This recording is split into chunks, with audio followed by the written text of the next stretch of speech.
Happy Saturday, guys. Oh wait, today is not Saturday. Today is Thursday. I'm actually working. I don't know why I thought it was a Saturday, but I know why I thought it was a Saturday because I got to come out here this Saturday and do a lot of work. So look, y'all. It rained the last couple of days and my garden just blew up. Last weekend, I didn't do much work out here because I was tired and I was just trying to get a good nap and stuff in and rest and let my body rejuvenate and get my mental right? So I took off and came back to this jungle out here. My stuff has like double, triple sized in growth and stuff like that. So this weekend it is on. I'm gonna be out here all day, probably Saturday and Sunday. So and luckily I have off Monday, so I'm not gonna do much on Monday. But let's get started on just kind of giving you guys an update on what I'm going to be doing out here. Look at my artichoke. Gosh, it's getting beautiful and big. So, let me see. Let me set these down to the side right real quick. I'm gonna show y'all these in a minute. I got these. Let me show y'all. Hold on one second. I got a mess. Look, I got weeds and stuff growing all out here. I need to get together. Hold on. I'm gonna show y'all this. I'm trying to work with one hand here, so. Whew.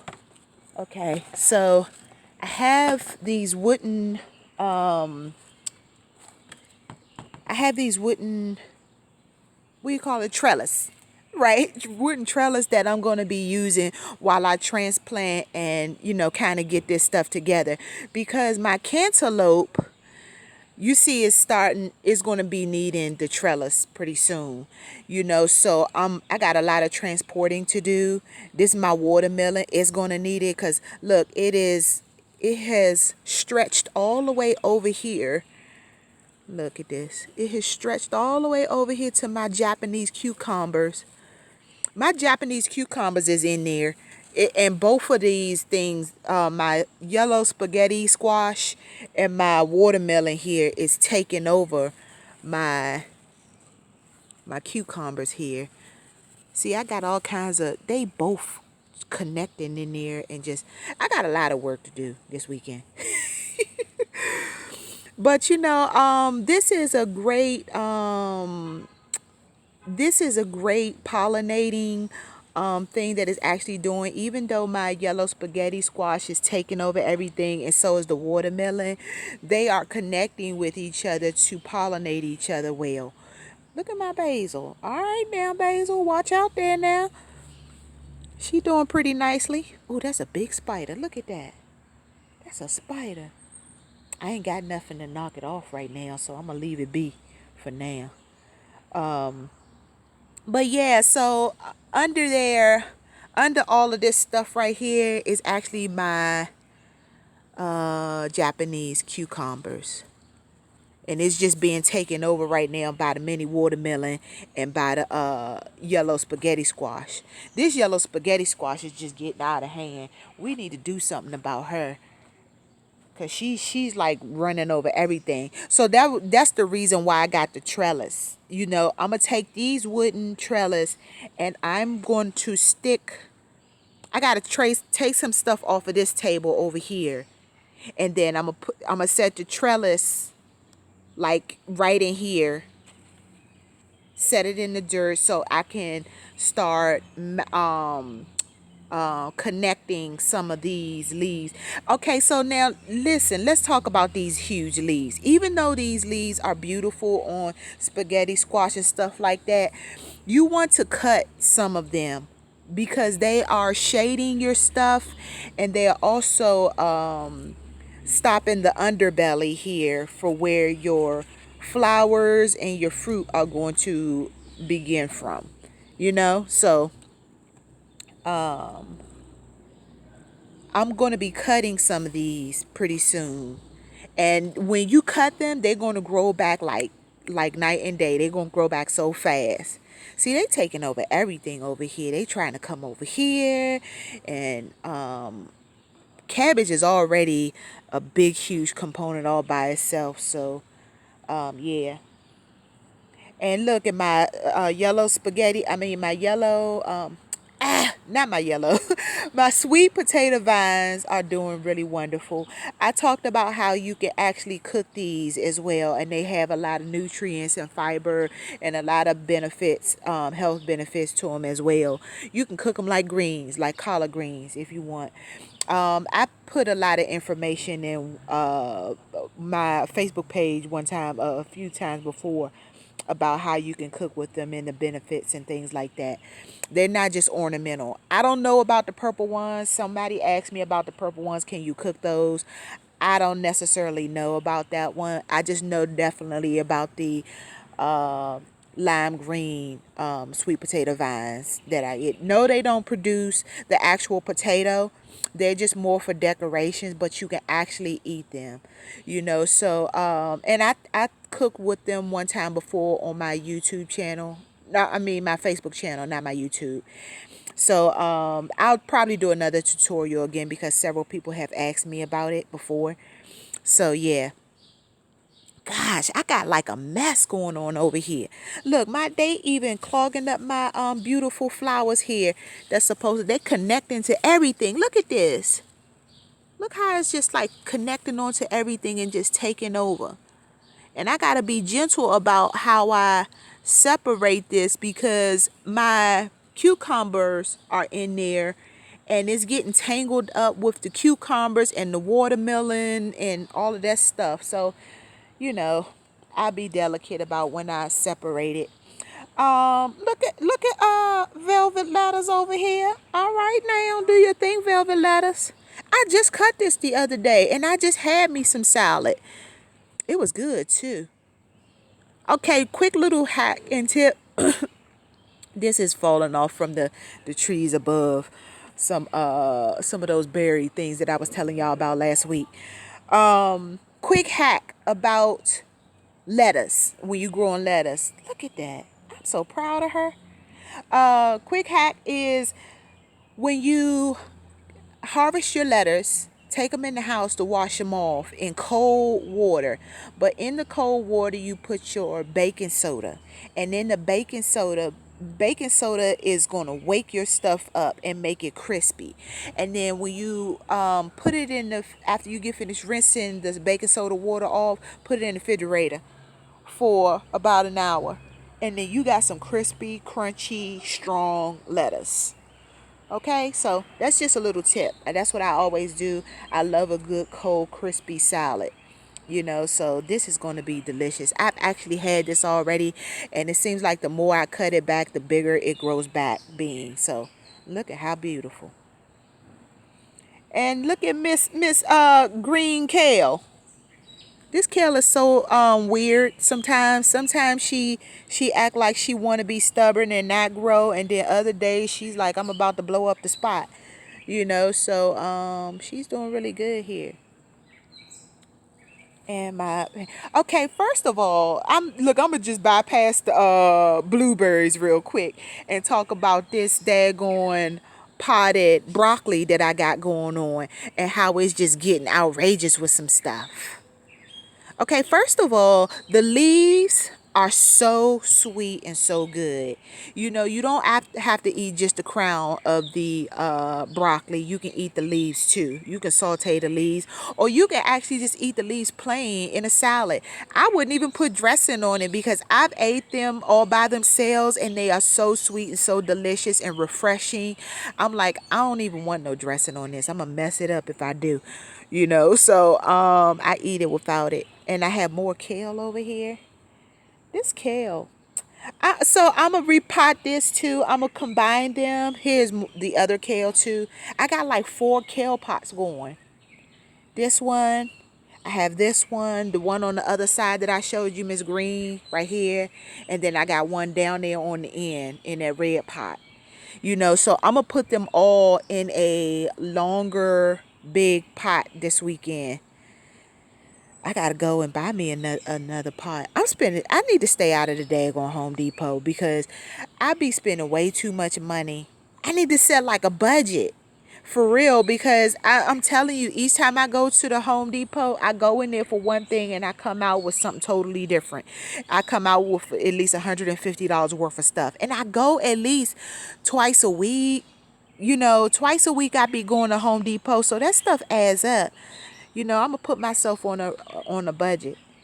So anyway, I just cut these collard greens the other day. In the video, y'all saw me post with the chicken that I fried my chicken and stuff. And now look, they starting to be back again. When you prune stuff and cut stuff, it comes back with a vengeance. It comes back bigger, stronger, and better. So look at my pup, my banana pup. She's doing so cute. Look at her. All right now. Man, I am showing out with my containers. What y'all talking about? And mint just grows out. You can do so many things with mint. A lot of people don't know what to do with mint. They just think you can just put it in tea and salads and stuff like that. But I'm about to blow up the spot and show y'all exactly what you can do with it. It's a healing agent. You can eat it. You can drink it. You can turn it into a seasoning. You can do all kinds of stuff with it. You can cook with it, and stuff like that. Look at my little pollinator. How beautiful. It's a moth. She think I don't know that she gonna be eating my stuff. She better get up out of here. But yeah, you could do so many things with mint, and when you cut it off, of course, it grows back like 3 times bigger. Look at these huge mint leaves. Yeah, so this is good. This is good stuff. This is sweet mint.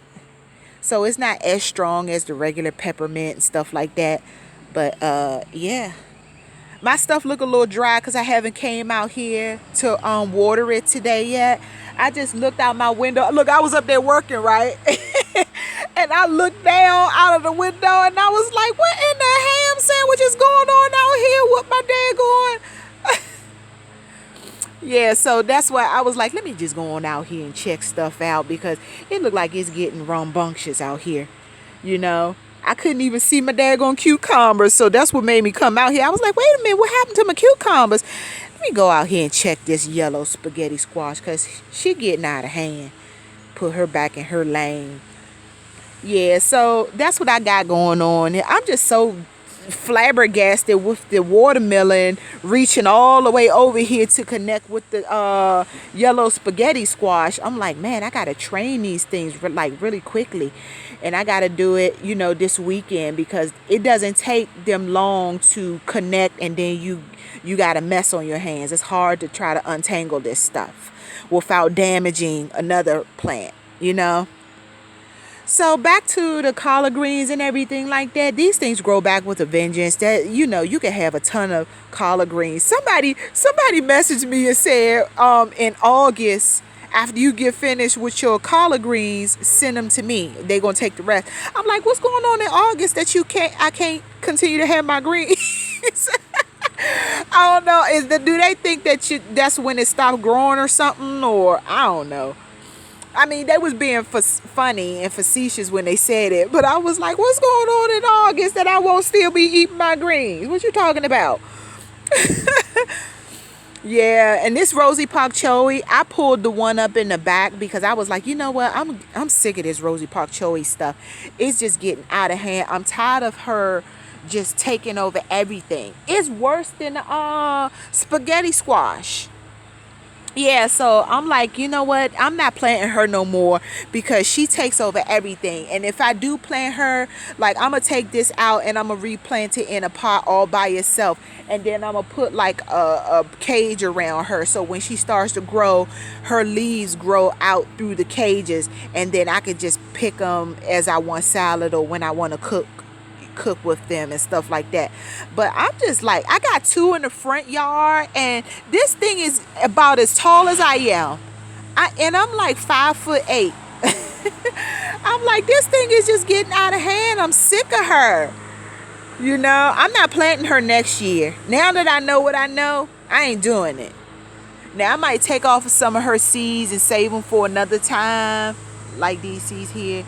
I might take them off and save them for another season, but next year she is not coming back. I'm not putting her out here.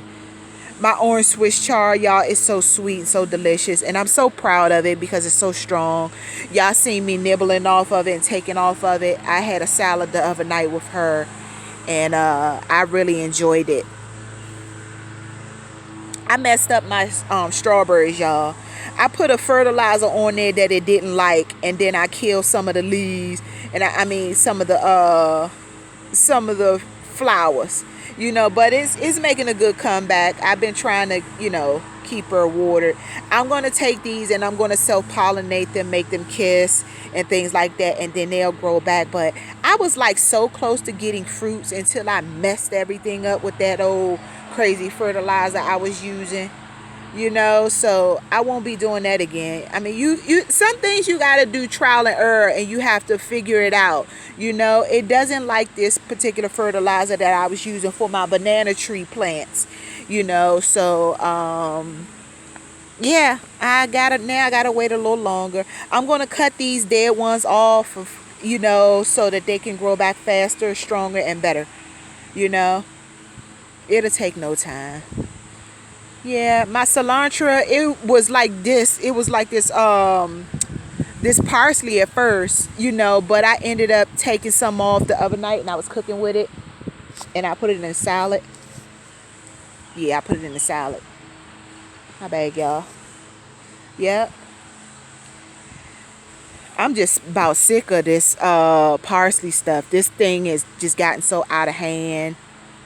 Yeah, I cut this thing down so many times I can't even describe to y'all. This is my oregano. Yeah, my pineapple oregano. I know y'all many of you guys haven't heard of pineapple oregano, but yeah. So you know what? My grape tree, it got off to a slow start. I know I won't be seeing fruits no time soon, but I had bought it from Home Depot in the box. You know how it come in the box? They have certain fruits in the box or whatever, roots. And I didn't plant it right away when I got home. I bought it like in January. And I planted it in mid-March or whatever. So I was like, oh my God, it's dead. It's not going to survive. And because looking at this leaf right here, I was like, well, it's probably dead. I'm going to just go ahead and try my hand and I'm going to plant it anyway. And then when I planted it, look, I get this now. So it's still doing good. It's surviving. So, and when the winter time comes, I'm going to have a greenhouse out here. I got a greenhouse that I'm going to put up this year, and it's going to cover these 2 tables right here. Look, I'm doing the arm movement like y'all can actually see. I'm going to put the greenhouse is going to come over, like this. I'm gonna have to push the 2 tables closer together, to go up under the roof of the greenhouse. But yeah, and I'm gonna put my chickens in there too. Y'all, all of this is about being self-sufficient, staying out the grocery store, learning how to be able to truly survive on your own. I know some people are into bunkering and stuff like that. And believe it or not, you need certain tools in this day and age to be able to know how to bunker, how to grow your own food, my chickens, you see me posting and stuff like that. They look like fun videos and stuff like that. But those are my eggers. They're not my meaters. I don't eat my chickens. Those are actually more like my pets, and they create my eggs for me. But I get my chickens from a farmer here who he does the meeting with his chickens. So yeah. So it looks beautiful, this yellow spaghetti squash and everything, but trust me, you want to cut some of those leaves completely off because they are shading what really needs to grow up under there, and they just take over. They look real beautiful, trust me. They look real beautiful. Look, I got flowers already. See, those flowers will come in if I cut these leaves. Look at that. I'm about to have me some serious yellow spaghetti squash. It's about to go down out this joint. I'm telling you. Yep. And look at my cantaloupe. She's gonna need these trailers. So look, I had the idea, and I'm not gonna keep y'all long. I'm like really excited about this work I did today, and I had breakfast. I didn't have breakfast. I had coffee, so I literally feel like I can do cartwheels and stuff like that. This is how I'm going to put the trellis up here. I'm gonna put it in the pot. You know, I'm gonna put all three of them next to each other. I'm gonna switch some of the tables out. Some of this stuff over there on that table needs to come on this table. And then when I put my trellis up, because these are not gonna go in ground, they're gonna go in the pot. And then I'm gonna attach my vines that need to go to it. I got like 3 or 4 of them.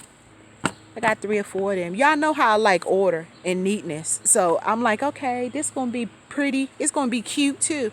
I didn't want to put it up against the house. I'm like, I'm gonna have vines growing all up on the roof and everything, the way this zucchini and squash grows. So yeah, gosh, I'm so proud of my garden. Even though I took off a day or so and everything went berserk, I'm just really proud of this. Okay, but enough talking, y'all. I ain't gonna keep y'all long. Oh, look, I never even showed y'all my y'all thought I was sleeping on y'all. I got snap peas over here, y'all. Yep, they doing pretty good too. I need to clean up some of these weeds and stuff, but it's good. Oh, and I got eggplant, y'all. Look, eggplant is doing pretty beautiful too. Yep. Y'all, look at that. Look how beautiful it is out here. Who doesn't love... Man, I'm telling you, I can't believe some people don't love gardening and stuff like that. How can you not love this? And I'm excited about putting up my green room. I'm going to put it up more towards August, September, the end of August, September, mid-September, when the weather starts to change. I'm in zone 7A. So I don't, if I put that greenhouse up right now in June, July, and August, everything will fry. I'm like that. I know greenhouses can get pretty hot, and you don't want to put them up during the hottest season, so I'm not going to do that. But yeah, look at that. Look how beautiful this is. So excited about my gardening journey. All right, y'all, I'm not gonna talk a whole lot. Oh, look, this is what I did think about, though. I will say this before I go. I live okay, look at all of these trees and stuff in my backyard. Now, my baby chickens, they gonna be coming out here during the wintertime. I'm gonna set them in the greenhouse, but I'm gonna elevate them off of the ground. So my chicken people who got chickens, please recommend some stuff for me to keep the raccoons. I know some raccoons is living out here in this backyard, in this, and I know that they can probably climb the fence and stuff like that. I plan on putting some, see, look at that movement down there in that hole. I plan on putting some mothballs and stuff out here because I heard that that's a deterrent for them, See, I see right here. This is my backyard, with, and even though this little fence does nothing, I know that they could climb the fence and they can get my chickens, So if you have any other recommendations for me, my chickens are going to be in the greenhouse. They're going to be secure in a coop, and I'm going to elevate the coop off the ground to make sure that the raccoons can't get in there and get to my chicken, my eggers. I actually call them my babies, y'all, because they so cute. But they're gonna produce me some good food, some good eggs and stuff like that. So okay, y'all, I shall talk to you guys later. I'll see you guys on Saturday. Okay, later.